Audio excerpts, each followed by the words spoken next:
Alright, so yeah, it's based on the book, The Curious Incident of the Dog in the Nighttime. I remember Ed and I were talking about this book one day, so I decided to get it.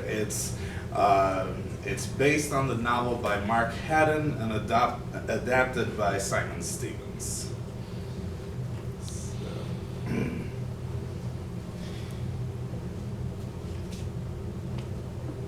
This is part one. A dead dog lies in the middle of the stage. A large garden fork is sticking out of its side. Christopher Boone, 15 years old, stands on one side of it. His 42-year-old neighbor, Mrs. Shears, stands on the other. They stand for a while without saying anything. The rest of the company watch, waiting to see who is going to dare to speak first. And I'm reading this exactly from the way it is in the play. Please forgive my language ahead of time. What in fuck's name have you done to my dog? Christopher's frozen to the spot. Oh no, oh no, oh no. Oh my fucking Christ. Christopher's teacher, 27-year-old Shaban, opens Christopher's book. She reads from it. It is 7 minutes after midnight. The dog was lying on the grass in the middle of the lawn in front of Mrs. Shear's house. Get away from my dog! Its eyes were closed. It looked as if it were running on its side, the way dogs run when they think they are chasing a cat in a dream. But the dog was not running or asleep. The dog was dead. Get away from my dog! There was a garden fork sticking out of the dog. The dog was called Wellington. It belonged to Mrs. Shears, who was our friend. She lived on the opposite side of the road, 2 houses to the left. Get away from my dog! Christopher takes 2 steps away from the dog. My name is Christopher John Francis Boone. I know all the countries of the world and the capital cities, and every prime number up to 7,507. Get away from my dog, for Christ's sake. Christopher puts his hand over his ears. He closes his eyes. He rolls forward. He presses his forehead onto the grass. He starts groaning. After 12.5 minutes, a policeman arrived. He had a big orange leaf stuck to the bottom of his shoe, which was poking out from one side. This is good, Christopher. It's quite exciting. I like the details. They make it more realistic. The first policeman enters. He has a big orange leaf stuck to the bottom of his shoe, which is poking out from one side. He squats next to Christopher. He squatted down next to me, and he said to me, "Would you like to tell me what's going on here, young man?" Christopher lifts his head from the ground. There is some time. Christopher looks at the policeman. There is some time. I do not tell lies. Mother used to say that this was because I was a good person. But it is not because I'm a good person. It is because I can't tell lies. The dog is dead. I got that far. I think someone killed the dog. How old are you? I'm 15 years and 3 months and 2 days. And what precisely are you doing in the garden? I'm talking to you. Okay, what were you doing in the garden in the first place? I was holding the dog. Why were you holding the dog? Why were you holding the dog? I like dogs. Did you kill the dog? I did not kill the dog. Is this your fork? No. You seem very upset about this. I'm going to ask you once again. Christopher starts groaning. Terrific. Christopher carries on groaning. Young man, I'm going to ask you to stop making that noise and to stand up, please, calmly and quietly. Christopher carries on groaning. Marvelous. Great. Just flipping. Policeman 1 tries to lift him up by his arm. Christopher screams, "Ah!" He hits Policeman 1, who stares at Christopher. For a while, the two look at each other, neither entirely sure what to say or quite believing what has just happened. "I'm arresting you for assaulting a police officer.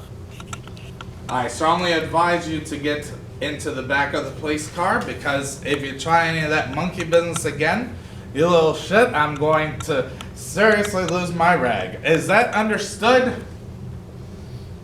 I find people confusing. This is for two main reasons. The first main reason is that people do a lot of talking without using any words. Shaban says that if you raise one eyebrow, it can mean lots of different things. It can mean, I want to do sex with you. I never said that. Yes, you did. I didn't use those words, Christopher. You did on the September 12th last year, at first break.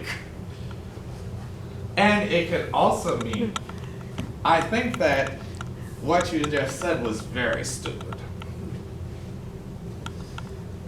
The duty sergeant now says, "Could you take your laces out of your shoes, please, Christopher?"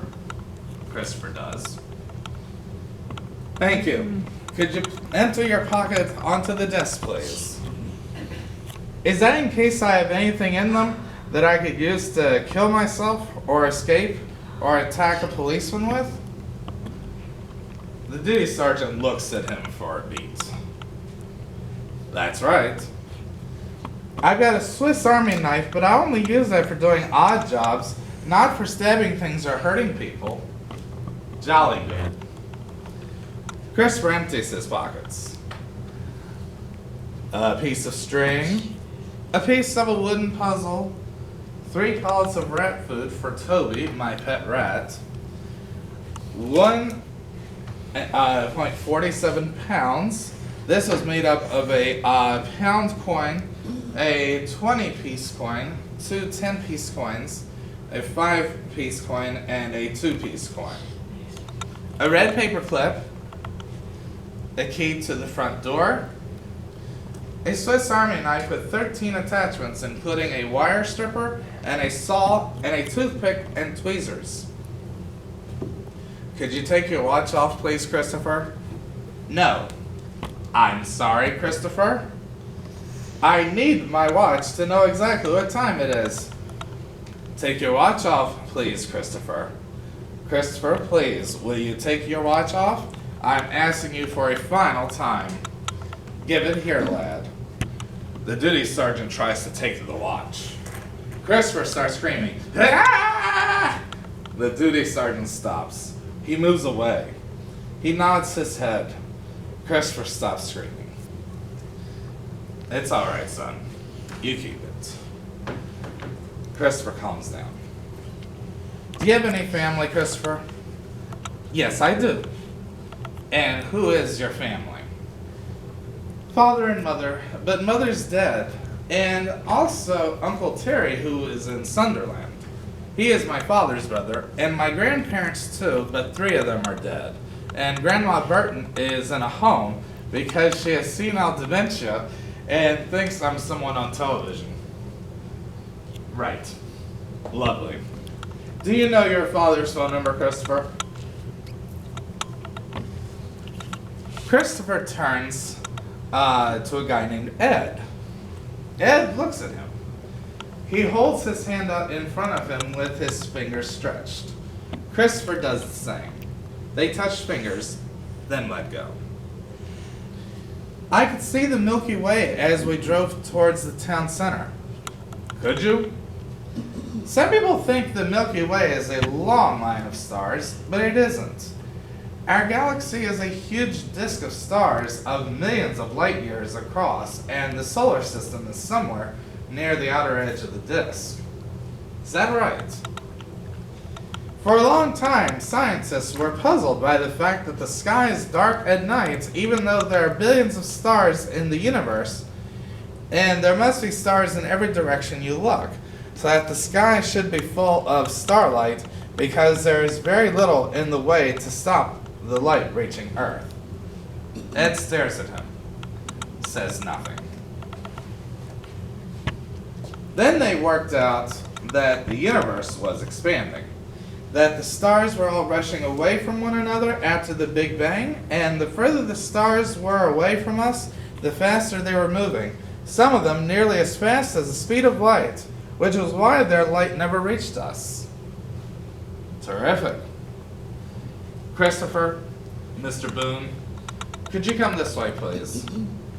Are you going to interview me and record the interview? I don't think there would be any need for that. I've spoken to your father, and he says you didn't mean to hit the policeman. Did you mean to hit the policeman? Yes. But you didn't mean to hurt the policeman. No, I didn't mean to hurt the policeman. I just wanted him to stop touching me. You know that it's wrong to hit a policeman, don't you? I do. Did you kill the dog, Christopher? I didn't kill the dog. Do you know that it is wrong to lie to a policeman and that you can get into a very great deal of trouble if you do? Yes. Do you know who killed the dog? No. Are you telling the truth? Yes, I always tell the truth. Right. I'm going to give you a caution. Is that going to be on a piece of paper like a certificate I can keep? No. A caution means that we are going to keep a record of what you did. That you hit a policeman, but that it was an accident, and that you didn't mean to hurt the policeman. But it wasn't an accident. Christopher, please. If you get into any more trouble, we will take out this record and see that you have been given a caution, and we will take things much more seriously. Do you understand what I'm saying? Yes. Thank you very much.